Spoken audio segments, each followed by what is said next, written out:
When I first became interested in street art and graffiti in the late 80s, Keith Haring's work was some of the work that stood out to me.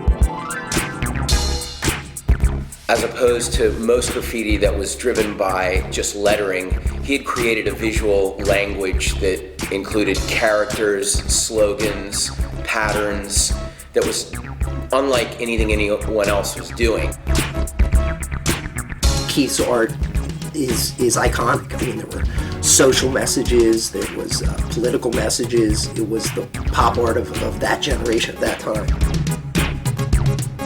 He has this history of being sort of a pioneer in the street art world. He even did paste ups like I do early on, but then went to doing chalk drawings in the subways with the black paper that was put all over all the old ads. He used that as almost like a black chalkboard and would draw characters on it. He not only found this circle of like-minded people, but as a gay man who had not been very comfortable in his small hometown, when he came to New York, it was really just, like an explosion of being able to be true to himself and true to his own identity.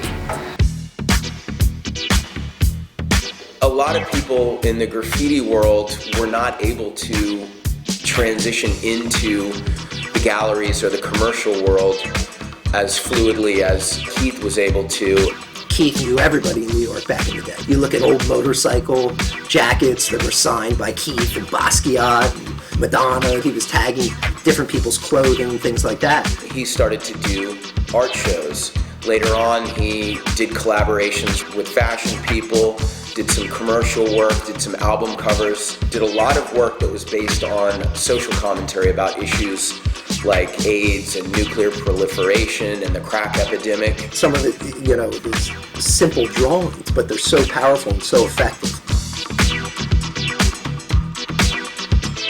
Eventually he opened the pop shop, which was his way of making his art accessible. As it became more expensive for his paintings, he wanted to make sure there were things like buttons and t-shirts and all sorts of other products that were adorned with his graphics. Back in the day, you did not have all these resources that we have today. When Keith was doing the pop shop, you were forced to use stock items. Keith was one of the originators of being a street artist and taking his work to the clothing realm. Is using clothing as a way to spread his message. The phrase "the medium is the message." I mean, that applied to Keith. It applies to Shep. There is such a similarity between him and Keith, both ambition-wise, but in their philosophy of making art accessible.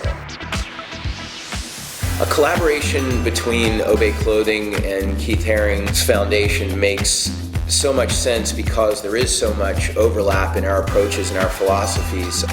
You realize that there's a huge generational disconnect between, this generation now understanding what Keith's art was and what it's about. So I think one of the major things was, can we enlighten people? Can we bring his work back in front of a fresh set of eyes and do it in the most authentic way we can?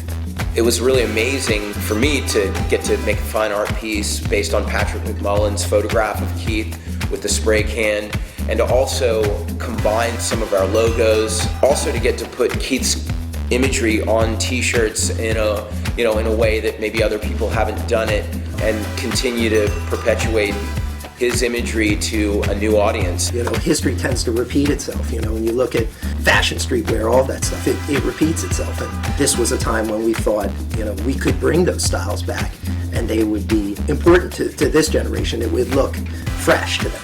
I always admired that about Keith, and he's someone that I think's been a role model for me and a lot of others. We wanted to do Keith's artwork justice, was we wanted to show it in a light that was respectful to the things he had done and the way he had done things. I think Keith and Shepard would really have got on quite well because they just see things in such a similar way.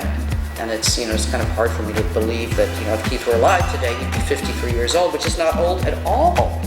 To us, it was just important to keep a certain point of perspective and an authenticity to it.